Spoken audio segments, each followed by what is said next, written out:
Assalamualaikum warahmatullahi wabarakatuh. Sebelumnya, perkenalkan, nama saya Muhammad Zanulibat dengan NIM 2101132 sebagai moderator, dan ini anggota kelompok saya.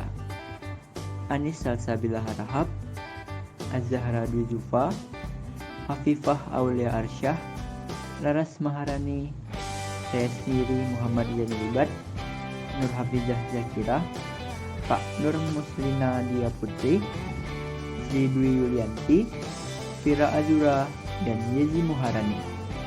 Kami dari kelompok 3 akan membawakan materi yang berjudul Absorpsi Toksikan dengan dosen pengampu kami, Ibu Apoteker Mira Febrina, MSc.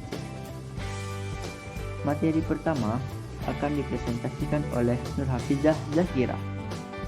Baiklah, terima kasih kepada moderator. Perkenalkan, nama saya Nur Hafizah Zakira dengan NIM 2101145 sebagai pemateri 1. Sebelum kita mengenal absorpsi toksikan, kita akan mengenal terlebih dahulu apa itu toksisitas. Toksisitas adalah keadaan yang menandakan adanya efek racun atau toksik pada suatu bahan. Sedangkan toksikan yaitu senyawanya ialah segala sesuatu atau racun ataupun toksik. Selanjutnya, jenis toksisitas terbagi menjadi 8, yaitu toksisitas umum seperti akut, subkronik, dan kronik, toksisitas khusus, teratogenik, mutagenik, dan karsinogenik, efek toksik farmakologis, efek toksik patologis, efek toksik genotoksik, efek toksik lokal dan sistemik, efek toksik langsung dan tidak langsung, dan yang terakhir yaitu efek toksik reversible dan irreversible. Kemudian, di sini terdapat 3 faktor yang dapat mempengaruhi toksisitas. Yang pertama ialah intrinsik racun yang meliputi kimia dan kondisi pemaparan. Selanjutnya ada intrinsik makhluk hidup yang meliputi berat badan, usia, dan sebagainya. Selanjutnya yang terakhir adalah patologi, gangguan atau kelainan fungsi organ. Untuk proses kerja toksik terdapat 3 fase, yaitu eksposisi, toksokinetik, dan toksodinamik. Berikut adalah struktur singkat tentang fase eksposisi, fase toksokinetik, dan fase toksodinamik. Fase eksposisi dimulai dengan kontak atau penggunaan, dan selanjutnya bentuk farmasetik akan hancur dan zat aktif melarut. Selanjutnya, fase toksokinetik, di mana zat aktif tersedia untuk diabsorpsi. Ketersediaan farmasetiknya dimulai dengan absorpsi, kemudian distribusi, kemudian deposisi, ekskresi, lalu distribusi juga berlanjut ke biotransformasi dan kembali lagi ke distribusi, yang nantinya zat aktif akan tersedia untuk memberikan efek atau ketersediaan biologi. Selanjutnya, fase toksodinamik, yaitu efek farmakologis, terjadi interaksi antara tokson dan reseptor di dalam organ efektor yang selanjutnya akan melalui efek klinis dan efek toksik. Kemudian materi kedua akan dipresentasikan oleh Anis Salsabila Harahap. Terima kasih kepada moderator.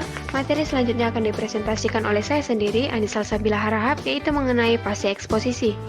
Fase eksposisi ialah kontak suatu organisme dengan xenobiotika. Pada umumnya, kecuali radioaktif, hanya dapat terjadi efek toksik atau farmakologi setelah xenobiotika terabsorpsi. Paparan ini dapat terjadi melalui kulit, oral, saluran pernafasan atau inhalasi, ataupun penyampaian xenobiotika langsung ke dalam tubuh organisme atau injeksi. Kalau eksposisi melalui kulit inilah yang paling mudah dan paling lazim yang sering kita temui terhadap manusia dan hewan dengan segala xenobiotika, seperti misalnya kosmetik, produk rumah tangga, obat topikal, cemaran lingkungan atau cemaran industri di tempat kerja. Ialah pemejanan sengaja maupun tidak sengaja. Kemudian ada eksposisi jalur inhalasi. Toksin yang terdapat di udara berada dalam bentuk gas, uap, butiran cair, dan partikel padat dengan ukuran yang berbeda-beda. Karena pernapasan merupakan sistem yang kompleks yang dapat menseleksi partikel berdasarkan ukurannya. Dan materi terakhir akan dijelaskan oleh Az-Zahra Dwi Zulfa. Terima kasih kepada moderator. Materi terakhir akan dipresentasikan oleh saya, yaitu mengenai fase taksokinetik. Fase taksokinetik ini umumnya dikelompokkan menjadi dua bagian. Apa saja bagian tersebut? Yang pertama, proses invasi, yang terdiri dari absorpsi, transport, dan distribusi. Yang kedua, proses efesi yang dikenal juga dengan eliminasi. Absorpsi toksikan yang umumnya merupakan perpindahan toksikan dari luar organisme menuju ke aliran darah dari organisme. Prosesnya di dalam tubuh yaitu melalui pencernaan, saluran pernafasan, dan juga kulit. Absorpsi usus kecil atau intestinal ini dilakukan di dalam usus, yaitu asam lemah akan berada di dalam bentuk ion yang menyebabkan tidak mudah diserap. Tetapi apabila telat sampai ke darah, maka akan mengion kembali sehingga tidak mudah berdifusi kembali. Selanjutnya ada absorpsi toksikan pada paru-paru.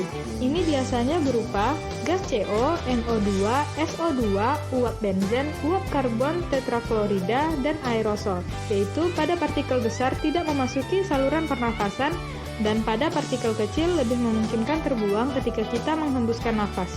Kesimpulannya, 25% partikel terhirup akan dikeluarkan bersama udara nafas, 50% diendapkan dalam saluran nafas bagian atas, dan 25% diendapkan dalam saluran nafas bagian bawah.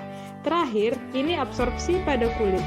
Pada kulit, dia relatif bersifat impermeable karena memiliki barrier yang baik untuk memisahkan organisme dari lingkungannya. Memiliki dua fase, yaitu yang pertama absorpsi perkutan, yaitu masuknya molekul obat dari kulit ke jaringan kulit. Ya, lalu fase kedua yaitu fase absorpsi perkutan, yaitu difusi toksikan lewat dermis yang mengandung medium difusi yang berpori. Baiklah, sekian penyampaian materi dari kelompok 3. Lebih dan kurang saya mohon maaf. Saya akhiri. Wassalamualaikum warahmatullahi wabarakatuh.